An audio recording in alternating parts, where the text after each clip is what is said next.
Hello dear এসপিরেন্টস, আজকে আবার চলে এসেছি একটা নতুন ভিডিও নিয়ে। সো যেহেতু কালকে তোমাদের ক্লার্কশিপের পার্ট 2 এর পরীক্ষা রয়েছে, তো ভাবলাম একটা ভিডিও বানিয়ে নিই। অনেকজনের অনেক ডাউট রয়েছে, সো এগুলো ডাউটগুলোর আনসার দেওয়ার জন্য এই ভিডিওটা বানালাম।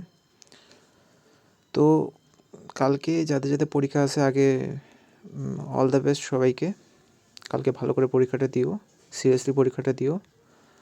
আর আমি কয়েকটা কোয়েরি তোমাদের আছে, এগুলো আমি ক্লিয়ার করব।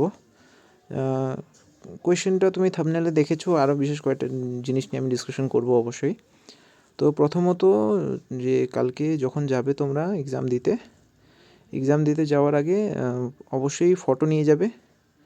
মানে কয়টা কোয়েশ্চেন থাকে তোমাদের ফটো লাগবে কি লাগবে না, কোয়েশ্চেন থাকে তোমাদের ফটো লাগবে কি লাগবে না, কী কালি কলম ইউজ করবে, ঘড়ি পড়বে কি পড়বে না, এগুলো যা যা কোয়েশ্চেন আছে মানে এক্সাম হলে এন্টার করার আগে ওগুলো আনসার দিব। আর এক্সাম হলে এন্টার করার পর কী কী করতে হবে সেটা আমি বলে দেবো।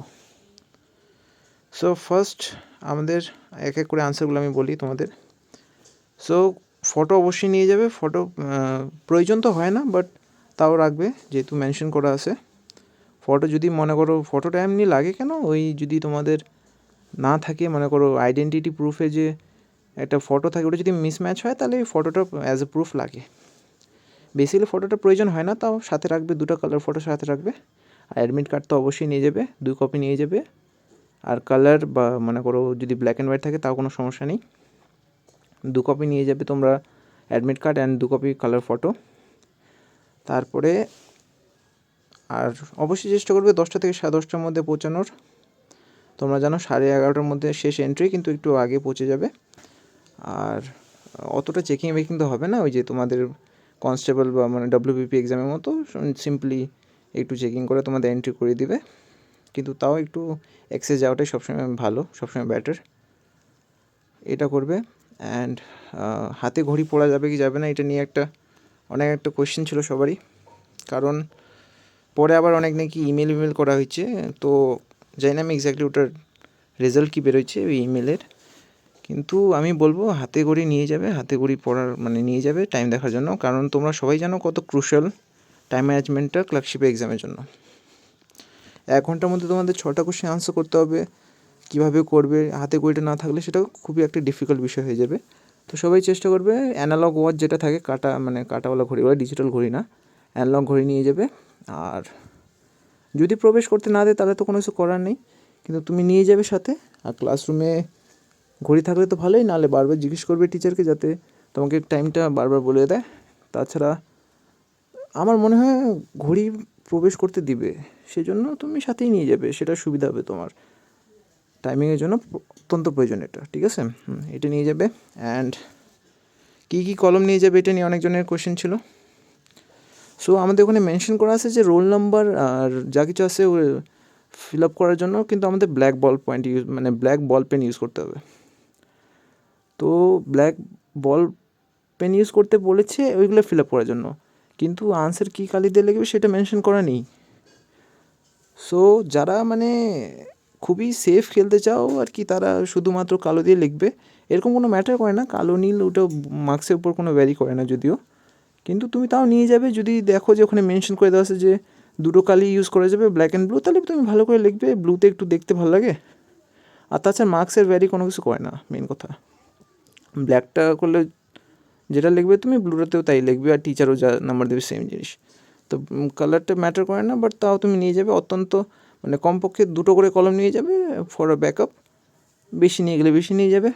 আর যা যেমন পছন্দ হয়, কেউ যেমন আমার মনে করো আমার বোল্ড আর যাতে স্মুথ হয় কলমগুলো তাহলে ভালো লাগে, তো সেরকম আমি পেন ইউজ করি। আর তোমরা তোমাদের চয়েস হিসেবে এতদিন তো প্র্যাকটিস করেছো লেখালেখির, তো যেটা মনে হয় ভালো সেটাই ইউজ করবে। অ্যান্ড আমি নেক্সট আনসারে আসি। মার্জিন টানতে হবে কি না এটা নিয়েও তোমাদের কয়েকজনের কোয়েশ্চেন ছিল। ওই মার্জিন টানাটানি কোনো করতে হবে না, কারণ কোয়েশ্চেন কাম আনসার বুকলেট থাকবে, ওইখানে একটা নির্দিষ্ট স্পেস দেওয়া থাকবে, এই স্পেসের মধ্যে তোমাকে আনসার অ্যাটেন্ড করতে হবে। আর মাথায় রাখবে বেশি বড় করে লিখতে যেও না, একটা নির্দিষ্ট স্পেস রয়েছে, ওই স্পেসের মধ্যে তোমাকে ফিল আপ মানে কমপ্লিট করতে হবে। ওটা যদি কোনোভাবে যদি বেশি জায়গার প্রয়োজন হয় তোমার, তাহলে তো কোনো কিছু করার থাকবে না। তো চেষ্টা করবে ওটা যতটুকু জায়গা দেওয়া আছে প্রয়োজন যতটা অতটাই দিবে। আর যেহেতু সময় কম থাকে তো বেশিটা লেখা যাবে না, অবশ্যই চেষ্টা করবে একটু ইনফরমেটিভ করার, আর কম লিখলেও কোনো বড় ম্যাটার না, বাট ইনফরমেটিভ করার একটু চেষ্টা করবে, আর যতটা প্রয়োজন ততটাই লিখবে। 10% কম বেশি করা যায়, কোনো ব্যাপার না। যদি কারো হাতে লেখা ছোটো হয় তার ওই বক্সে 150-এরও বেশি ওয়ার্ড হয়ে যাবে, কিন্তু বেসিক্যালি ওই 10% কম বেশি করলে কোনো ব্যাপার না, মানে 140 থেকে 160 ওয়ার্ডের মধ্যে করলেই কোনো অসুবিধা নেই, কিন্তু তার বেশি কম করবে না। কিন্তু ওটা একটু, কারণ কোয়ান্টিটিটাও ম্যাটার করে, কোয়ালিটিটাও ম্যাটার করে, অবশ্যই কোয়ান্টিটিটাও ম্যাটার করে। মনে করো টিচার এখন খাতা দেখতেছে তোমার, আর একটু ব্যস্ততার মধ্যে আছে, তো তখন টিচার কী করবে, যা কিছু একটা দুটো কিওয়ার্ড দেখলো তোমাদের, কিওয়ার্ড দেখে পুরোটা দেখলো যে বড় লিখেছে আর কিওয়ার্ড কয়টা ভালো আছে বেশ নাম্বার দিয়ে দিল। কিন্তু তুমি মনে করো যদি এখন ভালো ভালো কিওয়ার্ড ইউজ করেছো কিন্তু কোয়ান্টিটিটা কম, তখন কিন্তু একটা ওভারঅল এক্সপ্রেশনটা মানে খারাপ হয়ে যায়, তো তখন মার্কসটা ওখানে ভ্যারি করে। তো ট্রাই করবে একটু বড় করে লেখার, আর অ্যাপ্রোপ্রিয়েট ওয়ার্ডের চেয়ে কম লিখবে না, আর বেশিও লিখবে না, অতটা বেশিও লিখতে যাবে না, সেটা একটা নেগেটিভ ইম্প্যাক্ট করে।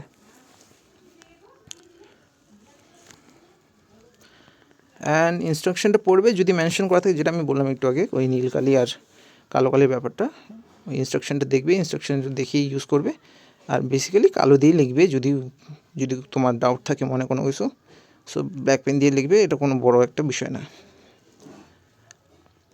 অ্যান্ড ক্রিয়েট ইমপ্রেশন, তোমাদের আমি এটা বলতেছি বারবার, কারণ তোমরা সবাই জানো এটা একটা ডেসক্রিপটিভ পেপার, এটা এমসিকিউ না, এমসিকিউ টাইপের না, যে তুমি অবজেক্টিভ টাইপ না, যে তুমি ওই সঠিক আনসারটা দিয়ে দিলে তুমি মার্কস পেয়ে যাবে পুরোপুরি।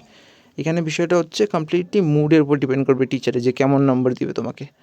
সো ওভারঅল একটা যদি ভালো হাতের লেখা, মানে ভালো বলতে গেলে পরিষ্কার করতে হবে, পরিষ্কার হাতের লেখা, এই সমস্ত জিনিসগুলোই থাকলে, আর একটা নিট হ্যান্ডরাইটিং, আর যেটা আমি বললাম একটু আগে মেনশন করলাম ওই কোয়ান্টিটিটা, অ্যান্ড অবশ্যই কোয়ালিটিটাও, তো এইগুলো জিনিস দিয়ে তুমি একটা ইমপ্রেশন ক্রিয়েট করার চেষ্টা করবে ওভারঅল, যাতে টিচার দেখেই যাতে নাম্বারটা দিয়ে দেয়।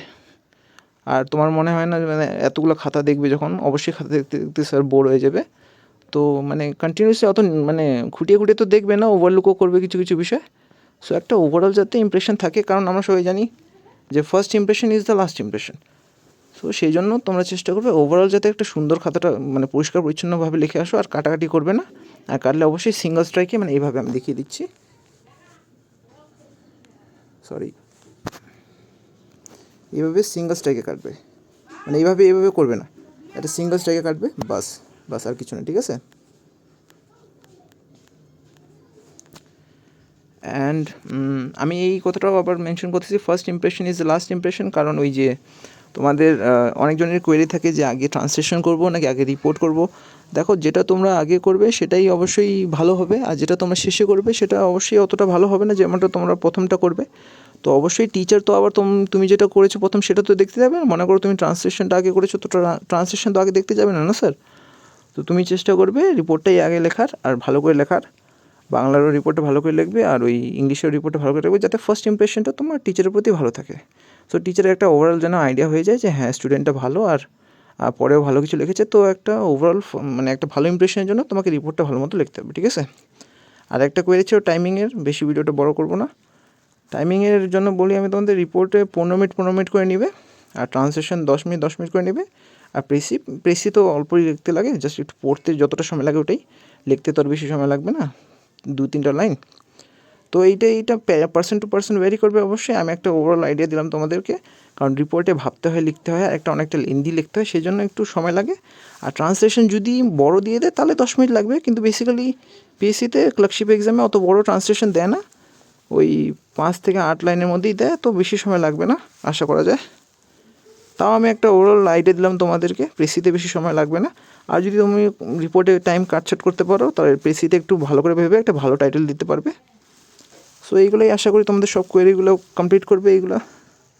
All the best for your exam. আর কোনো প্রশ্ন থাকলে কমেন্ট করো, আমি অবশ্যই আনসার দিব। আর ভিডিওটা শর্ট করতে চাইলাম, তাও একটু লেন্দি হয়ে গেল, তোমরা 2x করে দেখতে পারো, ঠিক আছে। Thank you.